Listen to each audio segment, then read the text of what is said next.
오늘 말씀은 사도행전 6장 1절부터 7절까지 말씀입니다. 우리 이 말씀 함께 보고 기도하시겠습니다. 한 절씩 우리 교독하시겠습니다. 그때의 제자가 더 많아졌는데 헬라파 유대인들이 자기의 과부들이 매일의 구제에 빠짐으로 히브리파 사람을 원망하니 12사도가 모든 제자를 불러 이르되 우리가 하나님의 말씀을 제쳐놓고 접대를 일삼는 것이 마땅하지 아니하니 형제들아 너희 가운데서 성령과 지혜가 충만하여 칭찬받는 사람 7을 택하라.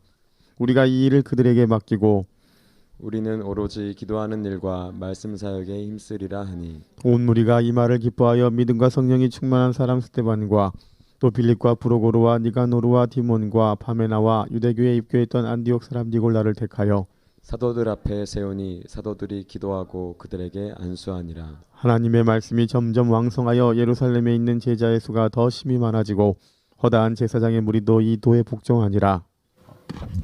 아멘. 우리 오늘 본문 말씀 6장 1절을 먼저 한번 보면 그때 제자가 더 많아졌는데 라고 되어 있습니다. 그때가 어느 때입니까? 우리 마지막 사도행전 5장 40절부터 42절까지 보면 여러분들 그때를 생각할 수 있습니다. 우리 이 말씀 한번 읽어보겠습니다. 그들이 옳게 여겨 사도들을 불러들여 채찍질하며 예수의 이름으로 말하는 것을 금하고 놓으니 사도들은 그 이름을 위하여 능욕받는 일에 합당한 자로 여기심을 기뻐하면서 공회 앞을 떠나니라. 그들이 날마다 성전에 있든지 집에 있든지 예수는 그리스도라고 가르치기와 전도하기를 그치지 아니하니라. 오순절 성령 강림하고 많은 사람들이 예수를 믿었습니다. 그리고 이 성전 미문 앞에는 나면서부터 걷지 못하는 불구자를 일으키니까 많은 사람들이 또 예수님 앞에 나와 예수님의 말씀을 듣고 이제 믿는 사람들이 더 늘어났습니다. 그리고 이 사도들을 통하여 기사와 이적이 나타나는데 어느 정도냐? 베드로가 지나갈 때 그 그림자라도 덮이울까 하고 환자들을 갖다 막 깔아놨다는 겁니다. 그리고 사람들이 막 모이니까 감옥에 가다 놨는데 감옥에 가두니까 천사들이 와서 그 감옥에 갇힌 이 사도들을 빼내는 겁니다. 빼냈더니 또 새벽같이 성전에 나가서 가르치는 겁니다. 그래서 붙잡혀서 이 예수 전하는 것을 금지시켰는데도 말을 듣지 않으니까 채찍질하고 놓아준 겁니다. 그런데 채찍질하고 노임을 받으면서도 이렇게 예수님을 위해서 핍박받은 일에 합당한 자로 여김을 기뻐하면서 떠나고 그리고 42절에 보면 그 예수를 전하지 말라고 엄금했음에도 불구하고 채찍 맞고 풀려났음에도 불구하고 날마다 성전에 있든지 집에 있든지 예수는 그리스도라, 예수는 메시아다, 예수는 구세주라고 가르치기와 전도하기를 그치지 않으니 이 6장에 가서는 이 앞에서는 믿는 남녀의 수가 늘어났다, 뭐 믿는 자의 수가 더했다 그랬는데 6장에 와서는 제자의 수가 더했다고 하는 겁니다. 6장 1절 다시 한번 볼까요? 제자가 더 많아졌다는 겁니다. 여러분 제자라는 말을 왜 썼어요? 예수님은 제자에 대해서 뭐라고 말씀하셨어요? 예수님이 말씀하신 제자의 뜻을 한번 살펴볼까요? 누가복음 14장 26절부터 33절까지 말씀입니다. 네. 무릇 내게 오는 자가 자기 부모와 처자와 형제와 자매와 더욱이 자기 목숨까지 미워하지 아니하면 능히 내 제자가 되지 못하고 누구든지 자기 십자가를 지고 나를 따르지 않는 자도 능히 내 제자가 되지 못하리라. 너희 중에 누가 망대를 세우고자 할진대 자기의 가진 것이 준공하기까지에 족할는지 먼저 앉아 그 비용을 계산하지 아니하겠느냐. 그렇게 아니하여 그 기초만 쌓고 능히 이루지 못하면 보는 자가 다 비웃어 이르되 이 사람이 공사를 시작하고 능히 이루지 못하였다 하리라. 또 어떤 임금이 다른 임금과 싸우러 갈 때에 먼저 앉아 1만 명으로서 저 2만 명을 거느리고 오는 자를 대적할 수 있을까 헤아리지 아니하겠느냐. 만일 못할 터이면 그가 아직 멀리 있을 때에 사신을 보내어 화친을 청할지니라. 이와 같이 너희 중에 누구든지 자기의 모든 소유를 버리지 아니하면 능히 내 제자가 되지 못하리라. 왜 6장에 와서 제자라는 말을 썼을까요? 지금부터 늘어나는 이 사람들은, 지금도 초대교회에 남아있는 사람들은 예수님이 말한 이 제자에 해당된다고 하는 건데, 예수님이 말한 저 제자는 어떤 사람이냐? 자기 부모와 처자와 형제와 자매와 자기 목숨까지 미워하지 아니하면 능히 내 제자가 되지 못하고. 부모를 미워하진 않죠. 이건 상대적인 표현입니다. 부모보다 예수님을 더 사랑하고, 처자보다 예수님을 더 사랑하고, 형제와 자매보다 예수님을 더 사랑하고, 자기 목숨보다 예수님을 더 사랑하면 이런 사람이 제자가 될 수 있다는 거예요. 조금 더 구체적으로 얘기하면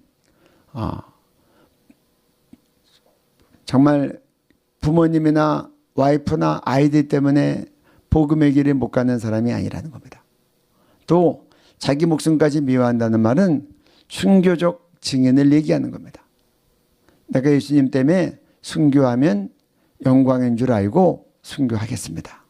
이런 사람이 제자가 될 수 있다는 거예요. 그러고 나서 27절에 구체적으로 자기 십자가를 지고 나를 따르지 않는 자도 능히 내 제자가 되지 못한다. 이것은 주님만 사랑하는 것이 아니라 주님으로부터 부여받은 자기 십자가. 예수님 십자가는 예수님이 지셨어요. 예수님은 부르심을 그대로 이행하셨어요. 우리 각각에게는 우리에게 주신 주님의 부르심의 십자가가 있습니다. 여러분, 부르심이 영광으로만 생각하지 마세요. 십자가라는 표현은, 자기 십자가라는 표현은 지옥이고 고통이고 죽음을 의미하는 거예요. 그래서 우리가 이 나에게 주어진 고난의 길, 나에게 짜여진 하나님의 직접적인 부르심, 이거 마땅히 지고 따르지 않는 자는 내 제자가 될 수 없다는 거예요. 주님만 사랑해서 되는 거 아니에요. 주님께서 맡겨신 그 부르심의 십자가를 져야 된다는 거예요. 그리고 그 다음에 28절로 내려가면 이런 설명을 합니다. 망대를 세우고자 하는데 비용 계산해 보지 않겠냐? 그래서 비용을 계산해서 그 다음으로 29절로 넘어가 주세요.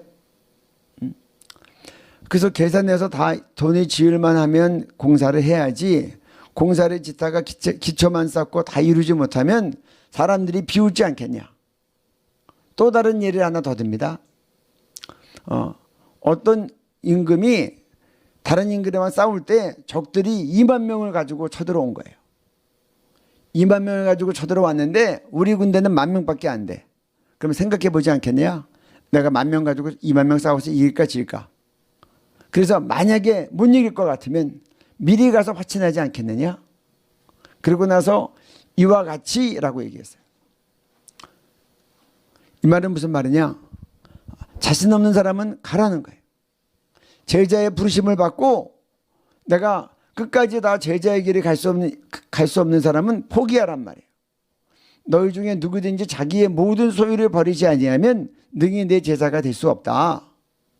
그러니 공사를 다 못할 것 같으면, 중도에 끝날 것 같으면 하지 말고, 전쟁에 나가서 질 것 같으면 미리 가서 굴복하는 것 같이, 화친하는 것 같이, 아까 얘기한 것처럼 내 부모와 처자와 형제자매와 자기 목숨보다도 더 주님을 사랑하지 않으면 제자가 될 수 없고, 자기 십자가를 지고 나를 따르지 않으면 될 수 없으니 너희들도 이와 같이 계산해보고 할 만한 사람은 하되 하지 못하는 사람은 하지 마라. 그렇게 얘기한 거예요. 그럼 마지막으로 어떻게 얘기해요? 너희 중에 누구든지 자기의 모든 소유를 버리지 아니하면 능히 내 제자가 될 수 없다. 그러니까 26, 27, 33절에 보면 세 가지로 요약돼요. 이 세상에 그 누구보다 하나님, 예수님 더 사랑해야 된다. 자식 때문에 주의 길을 못 가면 그건 제자가 아니라는 거예요. 내 형제 자매, 남자친구 여자친구 때문에 주의 길을 못 가면 그 사람 때문에 걸림이 되면 그 사람은 제자 안 된다는 거예요. 그리고 사랑만 해서 될 일이 아니에요. 내 생명만 드린다고 될 일이 아니고 부르심에 자기 십자가를 지고 쫓아가야 된다는 거예요. 그리고 마지막에 또 한 가지 말씀하신 것은 너의 모든 소유를 다 버리지 아니하면 제자가 될 수 없다는 거예요. 한 선한, 그리고 선행을 하고 착한 청년이 있었어요. 예수님 앞에 나왔어요. 내가 무엇을 하여야 영생을 얻으리까? 계명을 지켜라. 그러니까 계명을 내가 다 지켰습니다. 그 주위에 동네 사람들이 가득해요. 그러니까 이 사람은 정말 지켰을 거예요. 동네 사람들 앞에서 자기가 거짓말 하겠습니까? 그랬더니 너에게 오히려 한 가지 부족한 것이 있는데 네가 가진 거 다 팔아서 가난한 사람에게 주고 너는 나를 따르라. 근데 그 부자 청년이 가진 게 많았기 때문에 근심하고 그리고 주님을 떠났다 그랬어요. 저는 그런 생각합니다. 그 부자 청년은 그 가진 부가 올무였다. 좀 더 영적으로 얘기하면 오히려 저주였다. 가진 게 없어서 홀가분하게 그냥 다 털고 그냥 예수님 쫓아갔으면 될 텐데 그 일생에 잠깐 누릴 그 부가 뭐라고 예수님의 직접적인 제자가 되는 것보다 더 큰 영광이 어디 있어요? 응?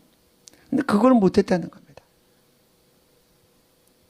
그러니까 세상 사람들이 볼 때는 저 사람은 정말 선행도 했고 계명도 잘 지켰고 잘 살고 복받은 사람이라고 했는데 가장 중요하고 결정적인 영광스러운 부르심 앞에서 자기가 갖고 있던 이 재물이 올무가 돼서 못 가게 했으니 그건 축복이 아니라 저주가 되는 거예요. 여러분이 너무 능력이 많아서 너무나 좋은 고액 샐러리를 받는 직장에서 일하기 때문에 주님의 부르심이 있는데 거기에 응하지 못하면 그 머리 좋고 학력 좋고 월급 많이 받는 고급 직장은 그것은 축복이 아니라 영적으로 볼 때는 저주가 되는 거예요. 그래서 모든 소유를 버리지 못하면 능히 내 제자가 못한다. 이게 예수님의 제자의 의미인데 초대교회에서 6장에 들어와서는 제자들이 채찍맞고 노임받고 난 그 이후부터는 표현을 어떻게 했냐? 믿는 수가 더 많아졌다 이렇게 하지 않고 이제는 제자가 더 많아졌다고 얘기해요. 그러니까 이제 초대교회 성도들이 제자로 바뀌는 거예요. 왜냐하면 사도들이 핍박받는 모습을 봤어요. 그리고 예수 증거하다가 감옥에 밤이라 붙잡혀 들어가서 투옥이 됐고 그 다음날 신문을 받아야 되는데 선사들이 와서 주님께서 다 빼내주셨더니 그 다음날 새벽같이 성전에 나가서 또 전도하는 거예요. 그러니까 새벽부터 사람들이 나온다는 얘기죠.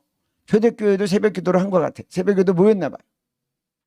그러다가 붙잡혀가서 복음 증거하지 말라고 하니 하나님 앞에서 너의 말이 듣는 게 옳으냐? 내가 사람 말이 듣는 게 옳으냐? 하나님 말씀 듣는 게 옳으냐? 그렇게 거기에 복종하지 않는 겁니다. 그러고 나서 채찍을 받고 노임받았는데 또 날마다 성전과 집에서 가르치는 거예요. 그러니까 성도들이 볼 때 이게 예수 믿는 삶은 이거구나.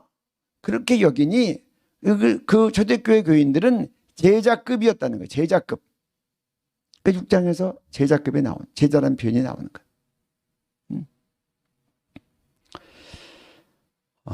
여러분들은 요새 우리나라는 쉽게 예수를 믿으니 예수 믿을 때 이런 고난과 핍박에 대한 각오와 결단 생각 안 해도 돼요. 그런데 이슬람권에서 예수 믿으면 어떻게 돼요? 세례 주기 전에 너 지금 세례 받으면 네가 갖고 있는 그 집안에서 다 쫓겨나고 명예살인 당하면 죽을 수도 있어. 그리고 너네 사회에서 매장당해. 좋은 일자리 얻을 수 없어. 입에 불칠하기도 바빠. 또 잘못하면 너 핍박당하다 못해 살해당할 수도 있어. 그거 다 피차간에 아는 겁니다. 전도할 때도 알면서 전도하는 거고 그리고 예수 믿고 세례 받을 때도 내가 이제는 무슬림으로 태어났지만 죽을 때는 기독교인으로 죽겠습니다. 그렇게 결정하고 예수 믿는 거예요. 초대교회 성도들이 핍박 속에서 복음이 증거될 때 이제 이 신도들이 제자급으로 그렇게 표현됐다고 하는 거예요. 6장에 와서 처음으로 이렇게 표현되는 거예요. 북한에서는 예수 믿으면 이 제자급 성도가 되겠죠. 예수 믿는 때 자기 생명을 예수님보다 더 사랑하는 사람은 예수 믿을 수 없겠죠. 예수 믿다 발각돼서 총재당하는 사람 알 거 아니에요. 예수 믿다 발각돼서 정치범송에서 가시는 분들 봤을 거 아니에요. 소문 들었을 거 아니에요.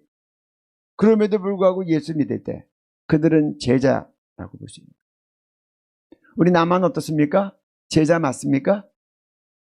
그냥 교양 삼아 교회 나오다가 세례 받으라고 하니 그냥 단순하게 머리에 물 몇 방울 떨어지고 깊은 생각 안 하고 세례도 받고 그리고 유튜브로 예배 드리다가 바쁘면 유튜브도 늦잠 자거나 그러면 유튜브 예배도 생략하고 지금 우리는 한국교회는 제자가 얼마나 되겠습니까?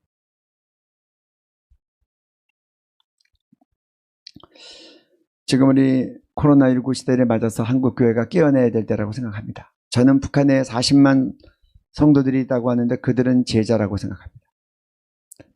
우리 1000만 성도를 자랑하는데 1000만 성도 가운데 제자가 40만이 있을까? 우리는 돌아봐야 되리고 나는 제자인가도 돌아봐야 됩니다. 이렇게 성도들이 막 급하게 늘어나니까 이제 교회에서 성장톤이 오는 겁니다. 교인이 너무나 커지니까 불만이 생기는 거예요. 원망이 생기는 거예요. 사도행전 6장 2절에 1장 마지막을 볼까요? 1절을 보겠습니다. 헬라파 유대인들이 자기의 과부들이 매일의 구제에 빠짐으로 히브리파 사람을 원망하니.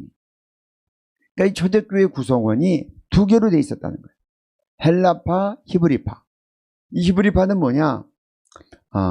이 히브리파 유대인들은 이스라엘 땅에서 출생해가지고 성장한 유대인들이고 이들은 히브리어. 그러나 그 당시 지역에서는 아람어를 썼다. 그리고 굉장히 선민의식이 강한 이 유대교적인 의식이 아직 남아있는 그런 분들이죠. 그리고 헬라파 유대인은 누구냐? 우리가 오순절 때 복음이 증거될 때 세계 각처에서 의롭고 경건한 유대인들이 모였죠. 자기 언어로 다 복음을 들으면서 예수님을 영접했죠. 세계 각처에서 온 디아스포라 우리 이 유대인들을 얘기하는 겁니다. 흩어져 있지만 이 유대교를 믿었던 사람들이 이제 이 초대교회에 더해지면서 그들이 헬라파 유대인이라고 하는 큰 그룹을 만들었다. 물론 히브리파 유대인이 더 많았겠죠. 그런데 이 헬라파 유대인들은 그 당시 국제 통용어였던 헬라어를 쓴 겁니다. 지금 요새 우리 뭐 교포교회 가면 교포 2세들이 다 영어 쓰듯이. 그래서 이 초대교회는 히브리파 유대인들과 헬라파 유대인이 사용하는 언어가 달라요. 그렇기 때문에 아마 추정하건대 헬라파는 헬라파끼리 모여서 예배하고 성경 공부하고 히브리파는 히브리파 유대인끼리 모여서 예배를 드리고 성경 말씀을 가르쳤을 거예요. 언어가 다르니까.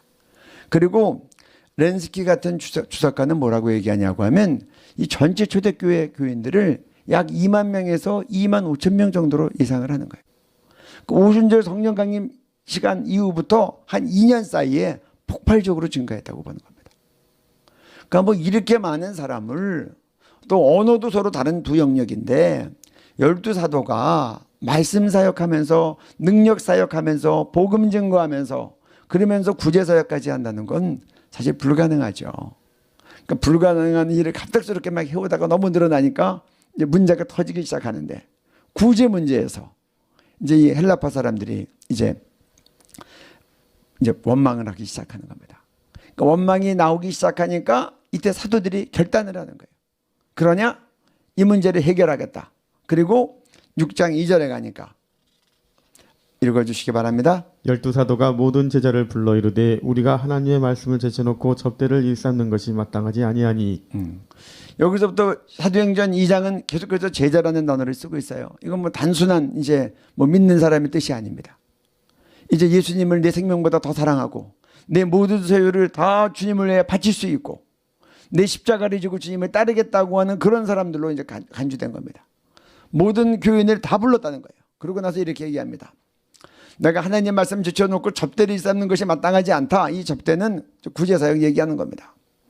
그 당시 구제사역은 어떤 사역이었냐고 하면 이제 그 14끼에 대한 이 식사대금을 돈으로 나눠주기도 하고 노숙자, 방랑자, 나그네, 극빈민들에 대해서 배가 고프면 허기지만 와서 먹을 수 있도록 밥을 해주는 그런 사역. 그런 것들이 전통적인 유대교에 있었던 구제사역이니까 초대교회도 아마 그런 사역이었다고 보는 겁니다. 그리고 그 당시 예수 믿으면 출교당하고 그런 때니까 바디네이머 같은 사람들 다 그렇게 이제 예수 믿다 장님 눈 뜨고 난 다음에 또 다 어려움 당했으니까 아마 유대교 구제사역에서 빠졌으니까 그런 것들을 초대교회가 다 해줬겠죠. 그런 것들을 위해서 바나바 같은 사람이 집도 팔고 밭도 팔아서 사도들의 발 앞에다 갖다 놓은 거고.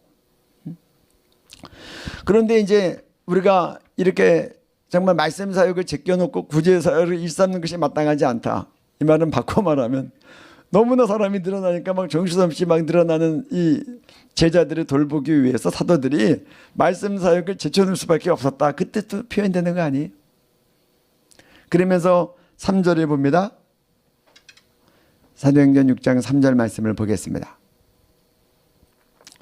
3절에 보면 이렇게 얘기합니다. 3절 말씀 우리 한번 다 같이 한 목소리로 읽습니다. 너희 가운데서 성령과 지혜가 충만하여 칭찬받는 사람 7을 택하라. 네. 우리가 이 일을 그들에게 맡기고. 그렇게 얘기합니다. 너희 가운데서 성령과 지혜가 충만하여 칭찬받는 사람 7명을 택해라. 우리가 이 일, 구제하는 일, 우리가 너무 일이 많아서 말씀을 제껴놓고 접대하는 일에 힘썼는데 그 일을 그 7명에 대해 맡기겠다는 겁니다. 그래서 이제 쉽게 얘기하면 분업하는 거죠. 그러면서 그들이 제시한 7명의 조건이 뭐냐? 성령과 지혜가 충만하고 칭찬받는 사람 7입니다. 매우 중요한 의미를 갖고 있어요. 오늘날 우리 공동체에서 우리 교회에서는 또 우리 북한 지하교회에서는 어떤 사람에게 교회 사역을 맡깁니까? 성경이 우리에게 주는 교훈은 성령과 지혜가 충만한 사람. 첫 번째입니다. 우리 성령과 지혜는 어디서 어떻게 얻습니까? 누가복음 11장 13절 말씀 우리 함께 읽습니다. 너희가 악할지라도 좋은 것을 자식에게 줄 줄 알거든 하물며 너희 하늘아버지께서 구하는 자에게 성령을 주시지 않겠느냐 하시니라.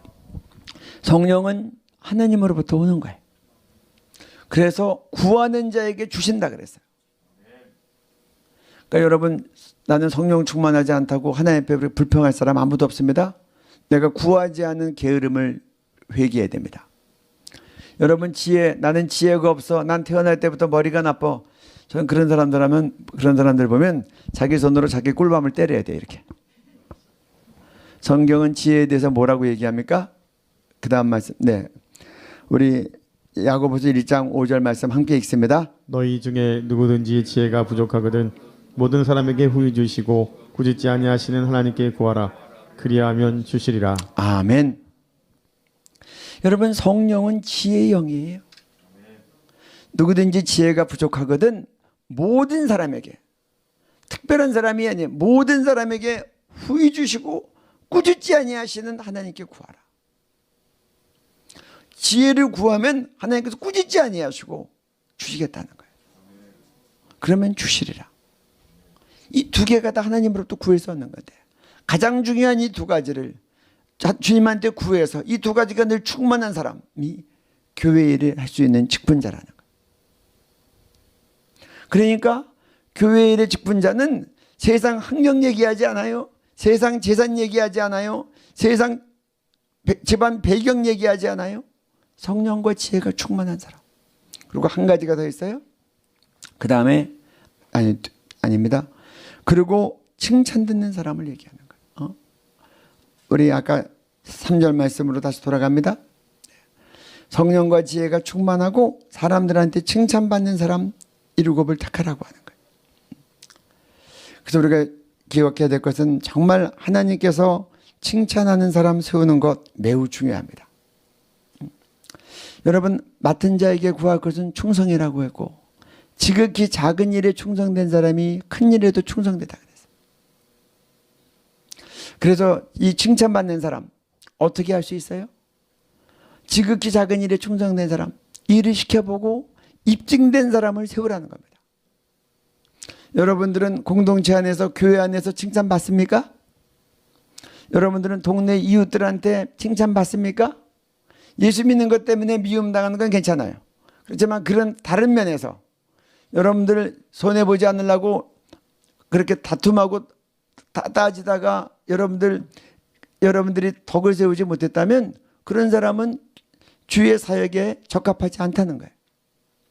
교회 공동체 내에서 주변 우리 성도들에게 칭찬받지 못하는 사람은 직분자로서 적합하지 않다는 거예요.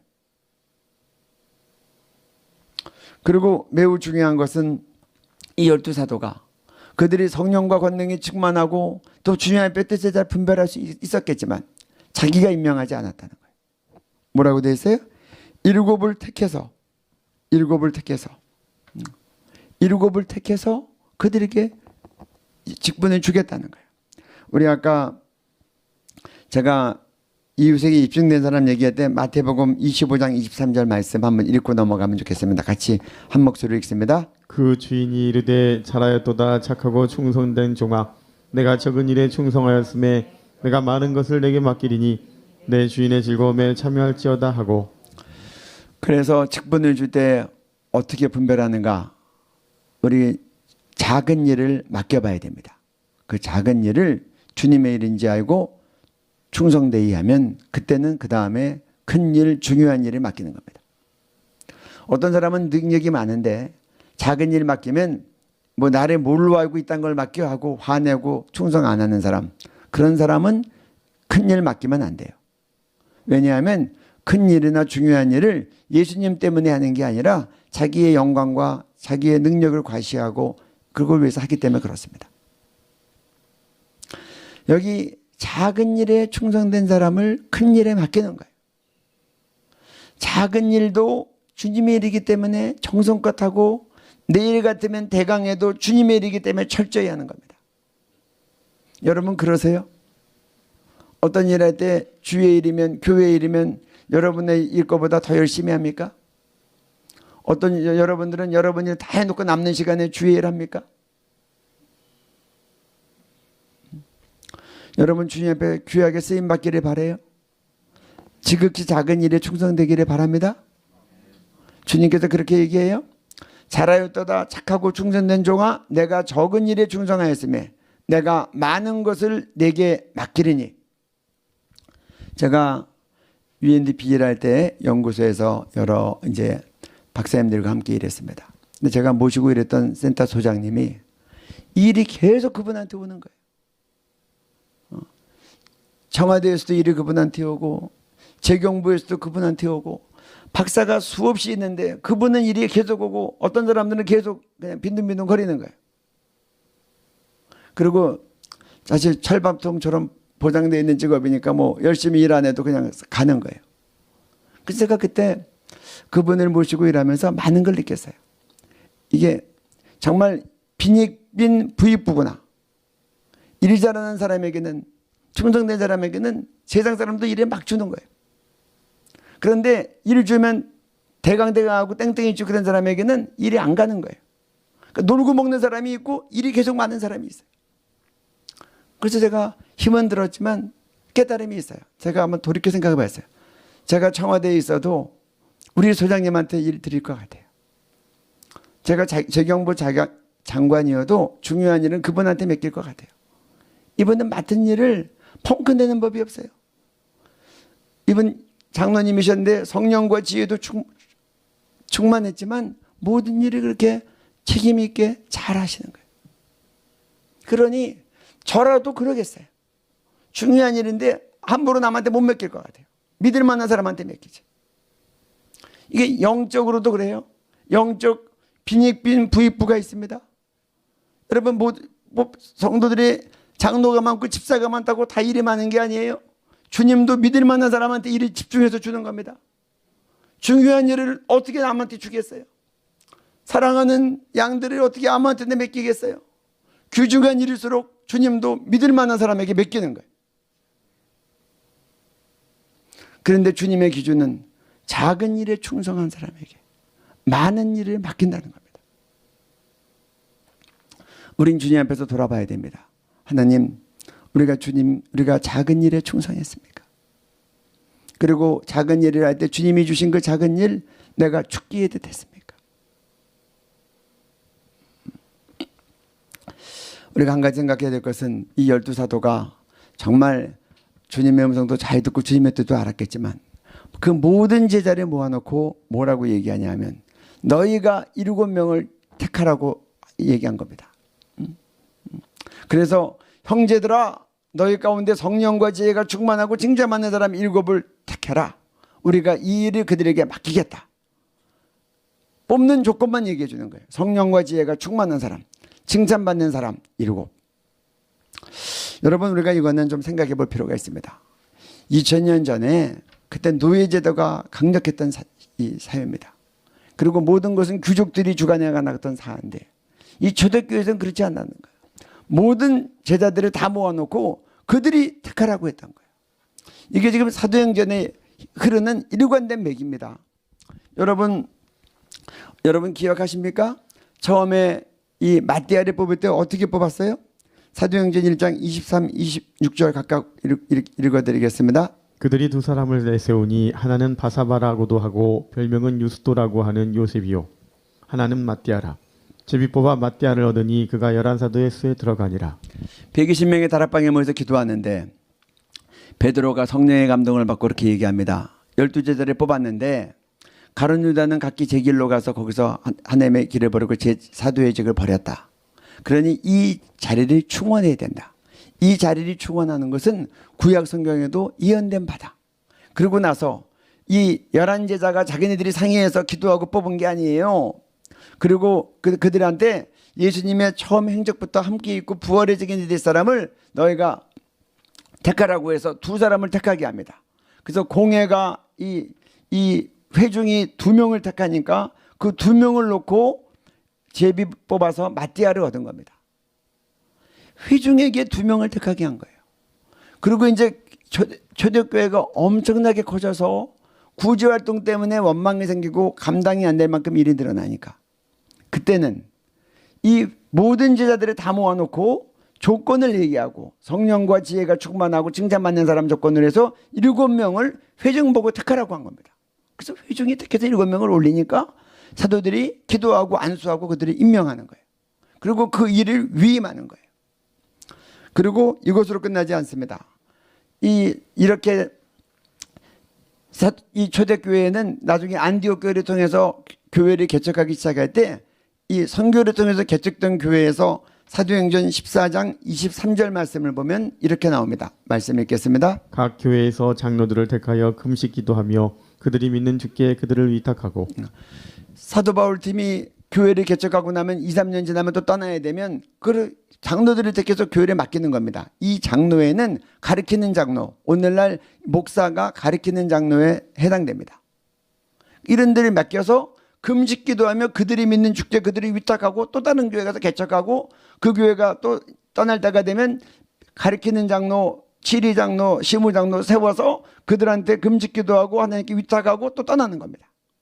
그때 이 택했다고 하는 단어가 원어에 보면 택했다고 하는 단어의 원어의 뜻은 손을 들어 투표하다로 되어 있어요. 그러니까 회중들이 성도들이 뽑도록 하는 겁니다. 이게 매우 놀라운 일이에요.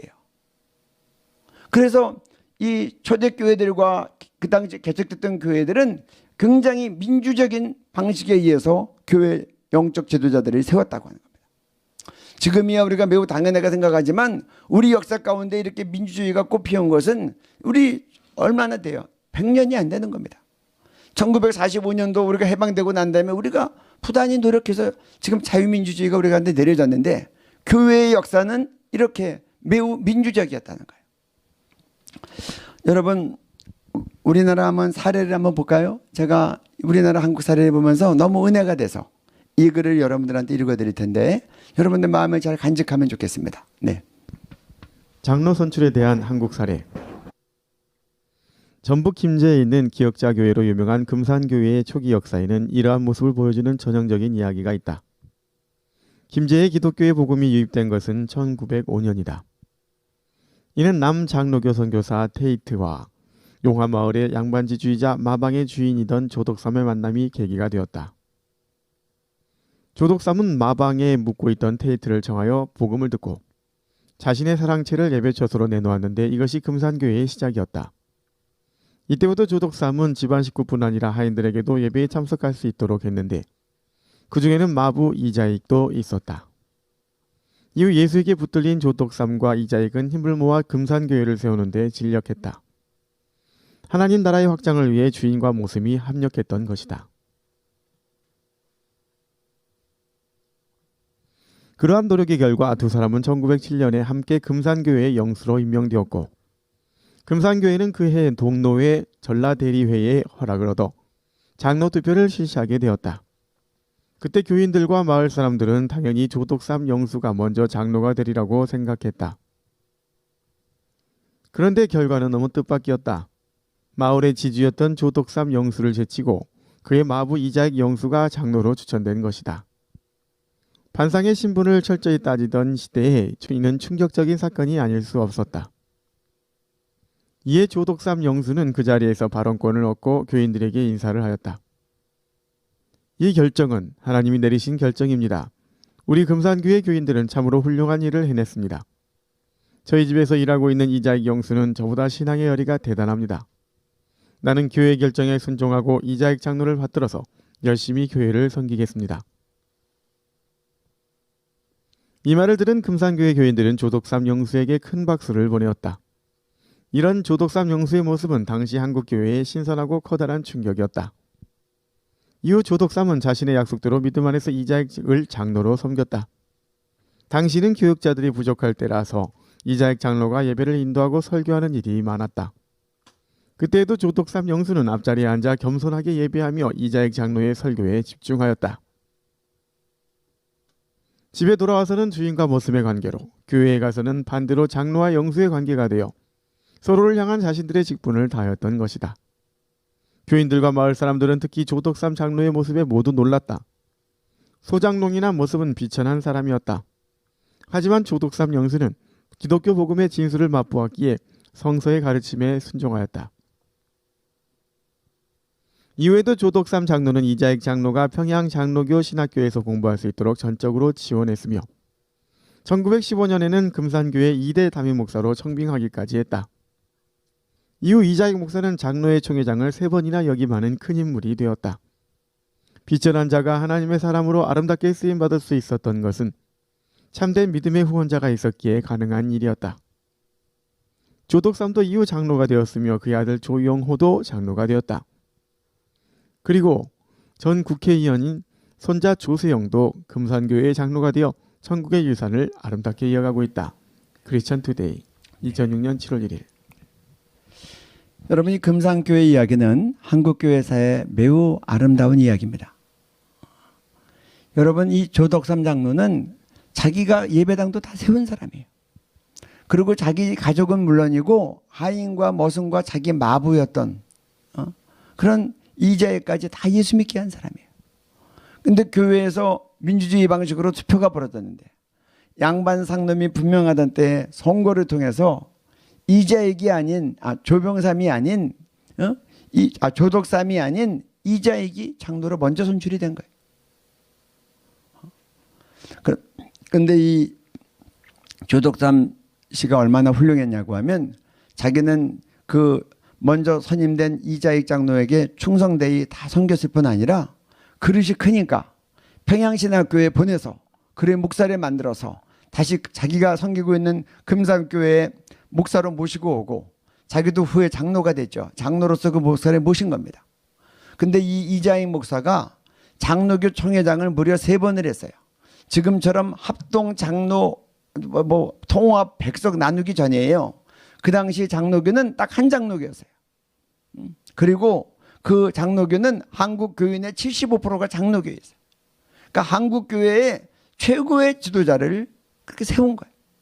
총회장을 무려 3번을 했어요. 우리나라가 반상이 분명하고 계급과 신분과 학력과 모든 격차가 사회에 있었지만 그렇지만 우리 한국 초대교회는 달랐다고 하는 겁니다.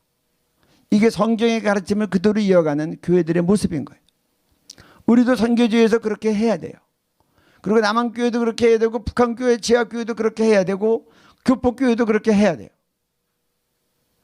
여러분, 우리 이 초대교회에서 파견된 자들을 통해서 세워졌던 안디옥 교회를 한번 볼까요? 안디옥 교회 사도행전 13장 1절에 보면 이렇게 나와 있어요. 같이 읽습니다. 안디옥 교회에 선지자들과 교사들이 있으니 곧 바나바와 니게르라 하는 시므온과 구레네 사람 루기오와 분봉왕 헤롯의 젖동생 마나엔과 및 사울이라. 네. 여기 보면 여기 5명의 교사를 얘기하면서 바나바와 니게르라고 하는 말이 나옵니다. 이 니게르란 말은 영어로 얘기하면 니그로, 흑인이란 말이에요. 이 흑인인 시몬, 그 당시 안디옥 교회, 이 안디옥에는 많은 흑인들이 노예로 끌려와 있었어요. 그래서 이 흑인들은 노예들을 대표하는 말들이에요. 그래서 니게르라고 부르는 거예요. 그래서 노예로 끌려온 자였지만 이 당시에 계속 노예 신분이었는지 노예 신분이었다 노임 받는지는 모르지만 이 노예 계급이었던 이가 안디옥 교회에서는 선지자와 교사 5명 중에 1명으로 지명돼서 섬겼다고 하는 거예요. 그러니까 교회 공동체 내에서는 노예도 없고 지주도 없고 귀족도 없고 다 그리스도 안에서 한 형제의 자매였다고 하는 겁니다. 그래서 우리가 이 사도들이 모든 제자들을 다 모아놓고 나서 뭐라고 얘기해요? 형제들아 라고 얘기하는 거예요. 형제들아, 우리가 하나님의 말씀을 지켜놓고 접대를 일삼는 것이 옳지 않으니 성령과 지혜가 충만하고 칭찬받는 사람 7을 택하라 라고 해야 돼.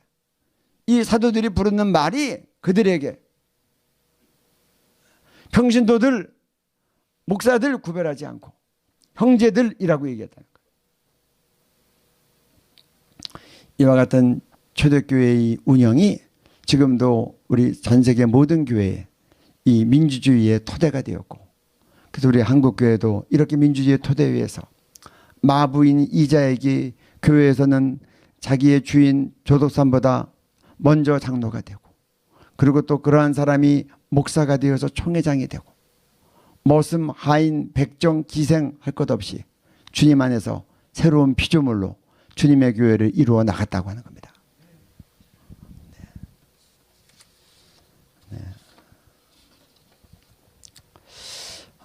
그리고 또 한 가지 중요한 거는 그 많은 사람들을, 모든 제자들을 다 모아놓고 이들을 보고 택하라고 한 거예요. 여러분, 우리가 생각해야 될 것이 있습니다. 이 모든 구성원들이 다 주의를 참여하게 하는 거예요. 그래서 누구 일부가 계획해서 교회 일꾼을 뽑는 거 아닙니다. 모든 교인들을 다 모아놓고 주의 일꾼을 뽑는 거예요. 이 말씀 조금 이따 올려주세요. 그래서 우리가 생각해야 될 것은 정말 이 교회는 모든 구성원이 다 모여서 마음과 뜻을 일치하게 해서 주의 사람을 뽑는 거다.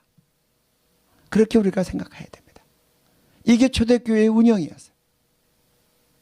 오늘도 우리가 주의 몸된 교회 일을 해나갈 때 일부의 일이 되면 안 됩니다. 모든 사람을 다 모아서 그렇게 그들이 다 함께 주의 일을 놓고 교회의 문제를 놓고 고민하고 기도하고 함께 의견을 나누고, 그리고 민주적인 방식으로 함께 주의 일꾼을 택하고. 그래서 하나님께서 정말 이 정치 제도 가운데서는 가장 좋은 제도가 민주주의 제도인데, 이 민주주의 제도가 이 교회를 통해서 2000년 전부터 이 땅에 뿌리 내리기 시작했다는 것을 우리는 기억해야 됩니다. 이 민주주의는 북한에서 강제몰이하는 그런 강제몰이식 그런 인민민주주의나 잘못된 표가 나오면 처벌받는 그런 강제적인 투표가 아니라 자발적으로 의사표현을 할 수 있어서, 그래서 이 집주인과 마부가 함께 나왔을지라도 성도들이 자기 신앙 양심에 따라 자유롭게 마부를 뽑을 수 있는 그런 자유민주주의였다는 거예요. 그리고 이것이 모든 교회의 전통이 되었다는 겁니다. 그러고 나서 이야기합니다. 이제 뽑고 난 다음에 이 사도 바울이 얘기하는 것은 이제 나는 오로지 기도하는 일과 말씀 사역에 힘쓰리라. 우리 6장 4절 말씀을 좀 올려주시면 좋겠습니다. 사도행전 6장 우리 같이 한 목소리로 읽습니다. 우리는 오로지 기도하는 일과 말씀 사역에 힘쓰리라 하니. 네. 여러분들 이제 이 막 일이 얼마나 과중했겠어요. 그리고 막 이 당장 배고픈 사람들이 제때에 돈 나눠주는 거하고, 오는 배고픈 사람들이 무료급수 운영하고, 뭐 누가 아프면 약 갖다 주고, 이거 뭐 발등의 불 아니에요? 얼마나 급한 일입니까? 여러분, 중요한 일하고 바쁜 일이 겹치면, 발등의 불이 겹치면 어느 게 우선합니까? 거의 대부분의 사람들은 발등의 불 먼저 끄게 됩니다. 여러분, 목사님이 지금 토요일 날 밤에 설교 준비하고 있는데 누가 상당했다 그러면 거기 안 쫓아갈 수 있어요? 누가 임종한다 그러면 안 뛰어갈 수 있어요? 그래서, 그리고 누가 지금 당장 교통사고 나는데 어려움 나면 쫓아가지 않을 수 있어요? 제가 겪어보니까 급한 일이랑 중요한 일이 있으면 급한 일 먼저 하게 되더라고요. 근데 급한 일 하다 보면 나중에 중요한 일이 밀려가지고 나중에는 근본적인 문제가 생기는 거예요. 그러니까 굳이 하는 일이 얼마나 많고 힘들었겠어요. 막 성도가 2년 사이에 막 2만 명을 넘어서니까 이게 뭐 감당이 안 되겠죠. 거기다 불평까지 터져. 불평까지 터졌을 때 사도들이 내가 이렇게 밤잠 못 자고 수고하는데 아니 이놈들이 내 마음도 모르고 이럴 수가 있어 라고 하지 않고 거기서 상황 속에서 주님의 음성을 듣는 겁니다. 아, 내가 주님의 받은 원초적인 부르심을 감당하지 못하고 있구나.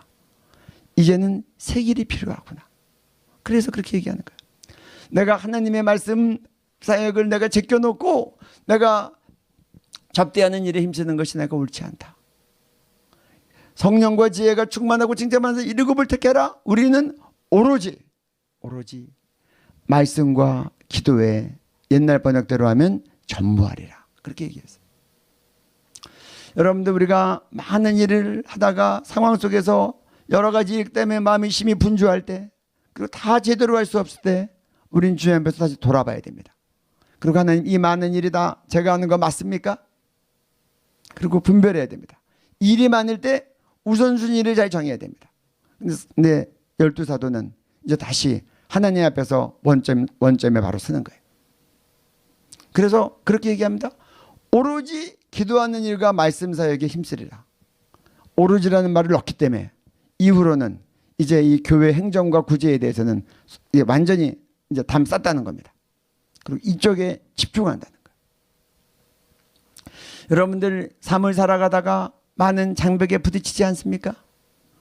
너무나 할 일이 많아서 할 일 많은 것도 행복하고 감사한데 그러나 우리가 모든 것을 다 제대로 할 수 없을 때 여러분들은 어떻게 결정하세요? 일이 많으면 존재감이 높아집니까? 이것저것 다 손대요? 그런데 사도들에게 그들은 주님 앞에서의 원천적인 부르심 앞에 다시 섰다는 겁니다. 주님이 돌아가시기 전에 남겨주셨던 마지막 말씀 앞에 다시 자기를 비추어 보는 겁니다. 주님이 제자들 앞에서 마지막 남겼던 말씀이 뭐예요? 마태복음 28장 19절 20절 말씀. 우리 다 같이 한번 읽겠습니다. 그러므로 너희는 가서 모든 민족을 제자로 삼아 아버지와 아들과 성령의 이름으로 세례를 베풀고 내가 너희에게 분부한 모든 것을 가르쳐 지키게 하라. 볼지어다 내가 세상 끝날까지 너희와 항상 함께 있으리라 하시니라. 아멘. 많은 이들 앞에서 다 할 수 없어서 그들이 어렵고 힘들고 교인들은 불평하기 시작해서 이 문제를 타개해 나가고 있을 때 그들은 다시 주님의 말씀 앞에 서는 겁니다. 예수님이 마지막으로 나한테 당부한 게 뭐였지? 모든 민족을 제자로 삼고 아버지와 아들과 성령의 이름으로 세례를 주고 내가 너에게 분부한 모든 것을 가르쳐 지키게 하고. 그래서 그들이 결정한 겁니다. 이제 7 직사회가 이것을 맡기고 우리는 오로지 말씀과 기도하는 일에 내가 전무하겠다, 힘쓰겠다고 교회 앞에서 선언하는 겁니다. 앞으로는 구제를 가지고 나한테 오지 말라는 겁니다. 앞으로는 이 말씀과 기도 외에 다른 것 가지고 나한테 요구하지 말라는 겁니다. 앞으로는 나는 주님이 나에게 명하신 이 일에만 집중하겠다고 선언하는 겁니다.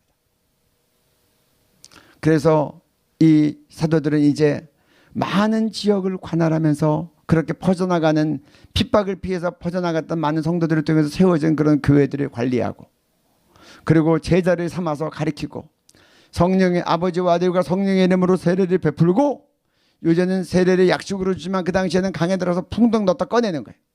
그리고 얘기하지만 세례를 준다는 것 자체가 이제 무슬림들이 예수 믿고 세례 받을 때 내가 무슬림으로 태어났지만 기독교인으로 죽겠습니다. 내가 세례 받을 때 나는 우리 집안에서 쫓겨날 수 있고 사회에서 매장당할 수 있지만 내가 죽음을 당할 수도 있지만 나는 기독교인으로 살겠습니다. 라고 하는 그 결단이라는 그러한 거룩한 특별한 예식을 내가 집행하겠습니다. 라는 뜻이에요. 그리고 내가 너에게 분부한 모든 것 쉽게 얘기하면 성경 말씀 복음으로 기록된 이 모든 말씀들을 모든 것을 가르쳐서 지키게 하겠다는 거예요. 여러분 가르치는 걸로 끝나지 않아요. 가르쳐서 지키게 하겠다는 겁니다. 지키게 하겠다는 것은 매우 어려운 일이에요. 제가 군대에 있을 때 그런 얘기 들었습니다. 군대에서 명령은 5%다. 확인이 95%다. 말만 해가지고 안 해요. 직접 다 확인해야 된다는 겁니다. 그러니까 이 사도들은 어떤 시스템을 운영했냐? 왜 날마다 성전에서 모이고 가정에서 모였어요? 전체 앞에서는 주님이 주셨던 말씀을 선언하고 가르치고 풀어 가르쳐주고 집집마다 소그룹 모임을 통해서 서로의 삶을 나누고 배운 말씀이 나의 삶 가운데 성취되었는지, 그 말씀의 감동이 나의 삶 가운데 이루어졌는지 확인하고 가르쳐 지키게 하는 겁니다. 지키지 못했을 때 격려하고 기도해주고, 실족했을 때 일으켜 세우고, 그렇게 나가는 거예요. 그렇게 해서 배운 사람들이 또 다른 사람을 가르쳐 지키게 하는 겁니다. 그래서 말씀 앞에서 문제가 있을 때 다시 하나님의 말씀 앞에 서고, 주님의 부르심 앞에 서고, 부르심이 아니었던 구제사역에 대해서는 교회 앞에 세운 합당한 자들에게 이걸 드렸다고 하는 겁니다. 근데 이 온무리가 뽑은 7명 집사의 이름을 보면 참 초대교회 성도들의 성숙함과 훌륭함이 나타나 있습니다. 7 집사의 이름이 다 나오는데 이 7 집사의 이름이 다 헬라식 이름이에요. 그 성경학자들이 어떻게 주장하는가? 헬라파 유대인에서 7 집사를 다 세웠다는 겁니다. 히브리파 유대인들이 대세였죠. 그러니까 이제 이 외지에 있다 들어온 사람들이 이제 껴있으니까 그들이 불평을 하지 않았습니까? 제대로 구제 혜택을 받지 못하고 또 여러 가지 배려받지 못한다고 하는 원망이 나오지 않았습니까? 그랬을 때 히브리파 이 교인들이 대세였고 주류임에도 불구하고 불평하는 그들 앞에서 이제 교회 행정과 구제에 대한 일을, 그러냐? 미안하다. 우리가 잘 살피지 못해서 미안하다. 언어도 달랐고 갑자기 큰 무리가 왔으니까 서로 다 파악도 안 됐겠죠. 우리들은 서로 잘 알아. 이 헬라파는 너희가 너희 제자를 아니까 7 집사 모두 다 헬라파에서 칭찬받는 사람을 다 세운 거예요. 그러니 헬라파가 이제 더 이상 불평할 수 있겠어요? 그리고 헬라파 사람들 잘하니 얼마나 또 잘 살폈겠습니까? 저는 표현되어 있지 않지만 그렇게 생각합니다. 7명을 전체로 헬라파로 세웠으니 이제는 거꾸로 히브리파에서 불평 나오지 않겠어요? 악의적으로 잘못 배분한 게 아니라 말도 다르고 서로 배경도 다르고 온 지 얼마 안 되니 히브리파 사람들이 좀 불편했겠죠. 그러나 히브리파 사람들은 우리는 토박이들이니 우리가 감수하면 되지. 그러면서 참았을 겁니다. 그래서 그 다음에 다시 불만이 안 나오는 거예요. 이게 성숙한 먼저 믿은 성도들입니다. 먼저 왔다고 늦게 오는 사람들 눈에 힘주고 그 밑에 사람들 군대에서 고참이 쫄병대하듯이 대하는 거 아닌 거예요. 그분들 먼저 앞세우고 불평이 나오면 그 사람들이 다 알아서 하게 하고, 그리고 히브리파 사람들은 이제 앞에서 먼저 온 사람들 불평하는 거 들었으니까 자기는 불평한 일이 있어도 참았겠죠. 그게 7명을 다 헬라파 사람들로 세울 때 그들의 결단이었다는 겁니다. 여러분, 당시 얼마나 이 세상과 다른 문화와 구조로 초대교회가 운영됐는지를 볼 수 있습니다. 교회에서는 다른 겁니다. 먼저 왔다고 목에 힘주는 거 아니에요. 장로라고 내가 권세 가지고 교인들 앞에서 무게 잡는 거 아니에요. 먼저 온 사람들이 양보하고, 먼저 온 사람들이 종이 되고, 그리고 늦게 온 사람들 편안하게 예비도록 섬겨드리고 맞이하고, 그리고 우리가 물러나서 나중된 자가 되고, 그것이 초대교회의 모습이었다. 그래서 이렇게 세워진 7 집사가 이 초대교회와 함께 얼마나 귀한 일들을 합니까? 그 가운데 대표적인 스테반 집사가 나오고 필립 집사가 나오지 않아요?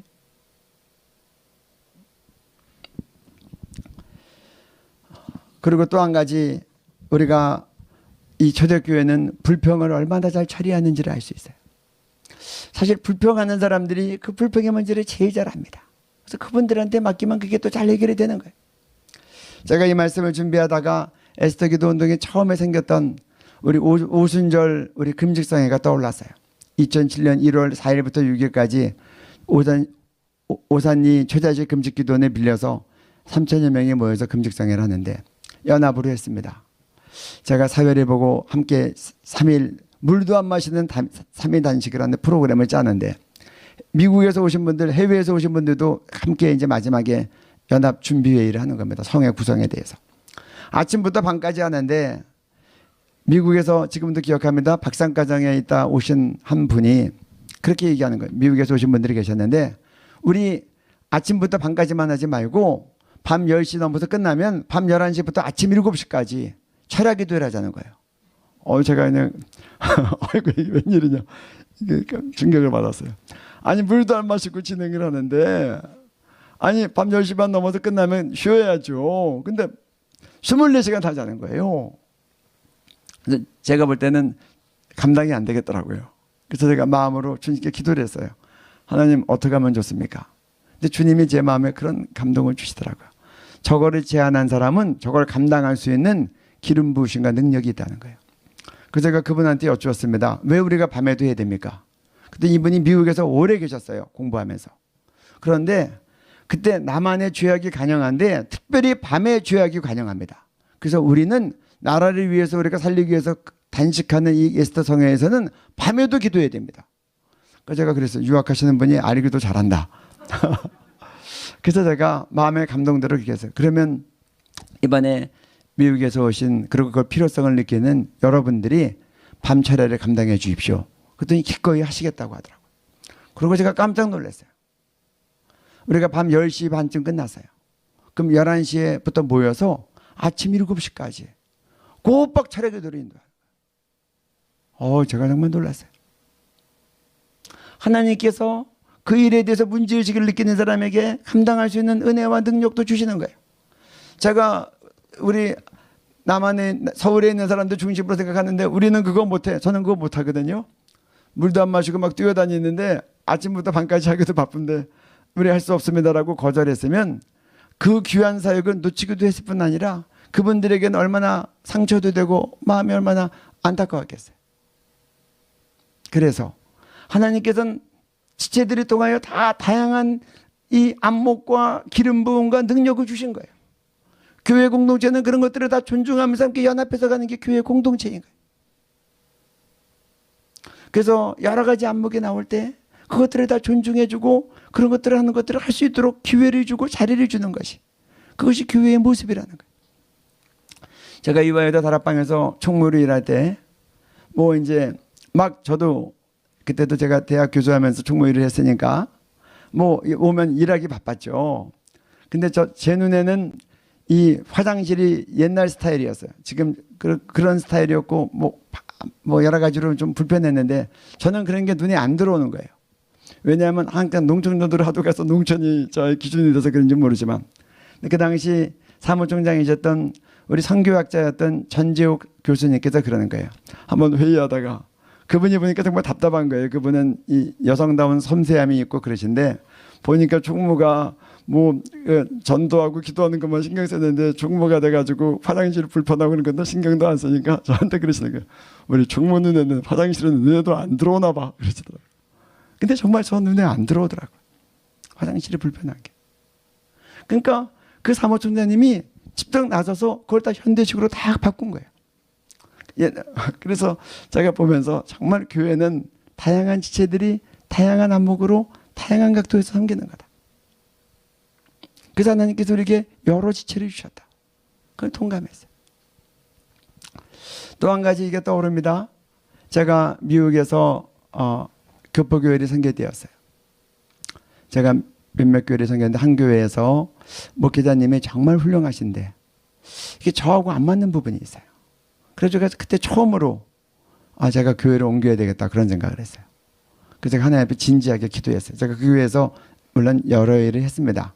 제가 유학생이었지만 주일날 가서 뭐 성가대도 하고 구역장도 하고 뭐 여러 가지 일을 섬겼는데 하나님 앞에서 제가 이제 하나님 제가 이 담임 목사님하고 이런 부분에서 저하고 안 맞는 부분이 있어서 제가 교회를 옮겨야 될 것 같습니다 라고 하나님 앞에 진지하게 기도를 하는데 하나님이 답변을 안 하세요. 그다음 어느 날 깊이 기도하는데 하나님이 저한테 질문을 하세요. 저한테 용이야 교회의 머리가 누구냐. 저는 금방 대답했어요. 예수님이죠. 제가 그렇게 가르치고 있잖아요. 그리고 주님이 대답을 안 하세요. 그래서 다시 묵상했어요. 그 다음날도 또 묵상했어요. 왜 주님이 그걸 나한테 물으셨을까? 그리고 왜 그 이후로는 다시 대답을 안 하실까? 시간이 지나니까 제 마음에 깨달음이 오는 거예요. 저는 교회의 머리가 예수님이라고 가르쳤지만 실제로 저는 교회의 머리가 담임 목사님이라고 생각했던 거예요. 그러니까 담임 목사님이 저하고 맞지 않는 부분이 있다고 생각할 때 저는 그때 교회를 옮길 생각을 했던 거예요. 그런데 주님이 다시 제가 그렇게 구역에서 가르치고 교회에서 가르쳤던 것을 다시 저한테 말씀하시는 거예요. 그러니까 예수님이 머리고 담임 목사님도 주님이 머리 된 교회의 한 지체일 뿐이에요. 이용이도 거기서 부름받은 직분에 가진 한 직분자인 거예요. 그러니까 이게 쉽게 풀어지는 거예요. 담임 목사님이 에서로부터 내가 불편하게 생각했던 것들, 그거는 사실 바꾸어 보니까 나한테 익숙하고 잘하는 건데 담임 목사님이 잘 못하시니까 그게 저한테 불편했던 거예요. 그래서 예수님이 머리지 담임 목사님이 모든 걸 다 잘하실 수 없지. 그 부분은 내가 잘하니까 나한테 불편했던 거예요. 사무총장님이 하셨던 말씀이 딱 그 말씀이에요. 총무라고 뽑아봤는데 이 화장실은 눈에 안 들어오는 거예요. 허구한 데 왔다 갔다 해도 사무총장님이 보시기에는 분명히 고쳐야 될 건데 안 고치고 넘어가. 제가 그 부분에 둔했어요. 그러니까 세심하신 여자의 감각으로 잘 고치시더라고요. 총무하고 자기하고 생각이 다른다고 같이 일 못해? 그러면 어떻게 되겠어요? 그래서 제가 생각이 바뀌어서 그 일을 제가 하기 시작했어요. 근데 마음이 편안해지더라고요. 교회가 훨씬 더 잘 돌아가더라고요. 여러분, 교회의 머리는 예수님이십니다. 사도들이 머리가 아닌 거예요. 그래서 사도들도 교회가 일이 많아지고 어려워질 때 일을 분업을 하는 거예요. 각각의 은사대로 부르심대로 세우는 거예요. 그리고 세우는 조건은 성령과 지혜가 충만하고, 그리고 칭찬받는 사람들 가운데 거기 은사 있는 사람들을 세우는 거예요. 이것이 교회가 직분에 나눠서 하는 영적 원리인 거예요. 우리는 다, 여러분, 사도가 교회의 머리가 아니에요. 담임 목사님이 교회의 머리가 아니에요. 교회에 오래 왔던 텃세 부리는 사람들이 교회의 머리가 아니에요. 예수님이 머리예요. 우리는 모든 지체가 돼서 각각 손이 되고 발이 되고 입이 되고 코가 되고, 그리고 우리는 각각 부르심과 은사에 따라 함께 머리된 예수님을 향하여 섬기고 존중하고 사랑하고 세워나가는 거예요. 그리고 이들을 세울 때 그냥 세우지 않습니다. 6절 말씀 보겠습니다. 함께 읽습니다. 사도들 앞에 세우니 사도들이 기도하고 그들에게 안수하니라. 그 일곱 명을 뽑아서 세우니까 사도들이 그냥 안수하지 않아요. 귀한 직분자들을, 주님의 몸된 교회를 세울 그들을 기도하고 그들에게 안수했다는 거예요. 오늘 교회 직분자들을 세울 때 온 교회가 기도하고 교회 리더십들이 기도하고 그리고 안수하고 세우는 것은 매우 예수님적이고 매우 초대교회적이고 매우 성경적인 겁니다. 주님이 안수하셔야 되는데 주님이 손과 발이 없으시니 말씀을 전하는 주님의 제자였던 그 사도들이 대신 예수님의 마음으로 그들을 안수하고 기름 부어 세우는 겁니다. 이렇게 했더니 7절에 가니까 성경 말씀이 그렇게 얘기하고 있습니다. 7절 말씀 다 같이 읽습니다. 하나님의 말씀이 점점 왕성하여 예루살렘에 있는 제자의 수가 더 심히 많아지고 거다한 제사장의 무리도 이 도에 복종하니라. 여러분, 핍박받으면서도 채찍맞으면서도 날마다 성전에서 가르치고 가정에서 가르치고 전할 때 이 제자의 수가 더 많아졌는데 7절에 오니까 다시 이 교회가 성장통을 앓으면서 정말 커지면서 이 불평이 있을 때 이것을 정말 하나님 안에서 바르게 아름답게 또 주님의 부르심대로 잘 감당하고 돌파하니까 그 다음에는 어떤 일이 있어요? 하나님의 말씀이 점점 더 왕성해지는 겁니다. 그리고 초대교회의 제자의 수가 더 심히 많아지는 겁니다. 얼마나 많아지는지 이 표현을 더 심히 많아지고라고 했어요. 많아지고만 쓴 게 아니에요. 심히 많아지는 것만이 아니에요. 더 심히 많아지고 얼마나 확장되면서, 그리고 이런 사람들은 그냥 뭐 한 달에 한두 번 나오는 가나안 성도가 아니에요.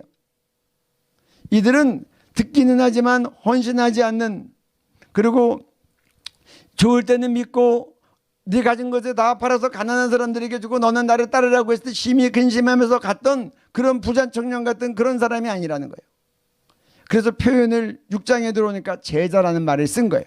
아까 예수님이 말씀하신 것처럼 내 부모와 처자와 형제자매보다 심지어 자기 목숨보다 예수님을 더 사랑하는 사람, 자기 십자가를 지고 주님을 따르는 사람, 자기의 모든 소유를 버리고 주님을 따르는 사람, 그런 제자가 더 힘이 많아지고, 그러고 나서 결정적인 말씀이 마지막에 나옵니다.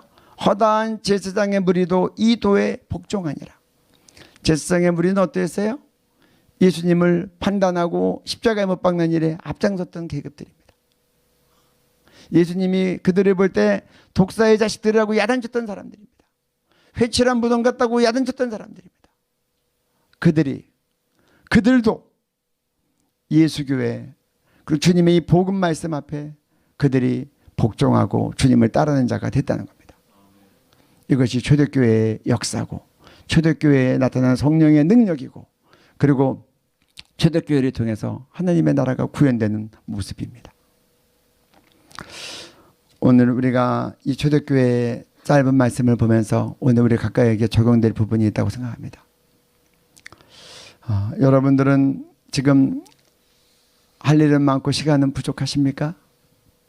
여러분들은 먼저 우리를 돌아볼 때 내가 많은 일을 하고 있지만 정말 하나님이 나한테 가장 원하는 부르심에 우리들은 과연 집중하고 있습니까? 내 인생 가운데 혹 정리해야 될 부분이 있습니까? 우리 돌아보면서 기도해야 되고 오늘 내가 속한 우리 북한 지하교회의 모습은 또 내가 속한 신앙공동체의 모습은 또 해외 교포교회면 내가 속한 교회 공동체나 내가 속한 구역 모임은 초대교회 같은 그런 정말 성령이 운행하시고 그리고 세상적인 학력이나 이 지위나 이런 것에 의해서 좌우되지 않고 모습일지라도 장로로 먼저 뽑히고 또 그렇게 뽑힌 모습을 우리가 존중하고 그리고 그를 신학교를 공부시켜서 담임 목사로 청빙해서 모시고 섬겼던 조덕상 같은 그런 인물이 나입니까? 오늘 우리 이 말씀을 돌아보면서 함께 기도할 수 있기를 바라고 이 말씀을 우리에게 적용하면서 기도할 수 있기를 바라고 그리고 하는 이 말씀으로 오늘 저를 가르쳐 빚어 주시옵소서. 그리고 하는 이 말씀이 하나님 내 삶 가운데 녹아지고 나의 가치관과 내 삶이 되게 하여 주옵소서. 구체적으로 하나님 이 밤부터 내가 적용해야 될 부분이 있다면 적용하게 하여 주시옵소서. 이 시간에 우리가 오늘 들은 말씀을 함께 성령 안에서 우리가 묵상하면서 주님 한번 부르시고 같이 기도하시겠습니다. 주여. 기도할 때는 나 개인의 지경을 넘어서서 내가 출석하는 교회가 우리 초대교회 이와 같은 영적 원리와 원형을 따르게 해 주십시오. 예수님이 머리가 된 참된 교회 되게 해 주옵소서. 요새 그런 생각들을 해요. 사람들이 장로 되려면 돈도 있어야 되고 학벌도 있어야 되고 그런 식으로 생각하면 이자익 총회장님 같은 분은 못 나오죠. 또 우리 교회가 또 우리 자신도 거기에 해당될 수 있어요. 오래됐다고 기득권 주장하지 않게 해주십시오. 우리가 텃세 부리지 않게 해주십시오.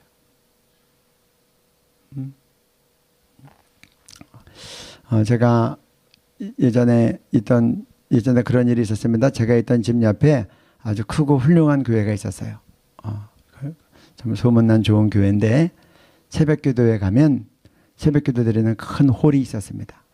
제가 이제 그래서 밤에 거기 이제 자주 가서 기도를 했어요. 이제 90년도 초 이야기입니다.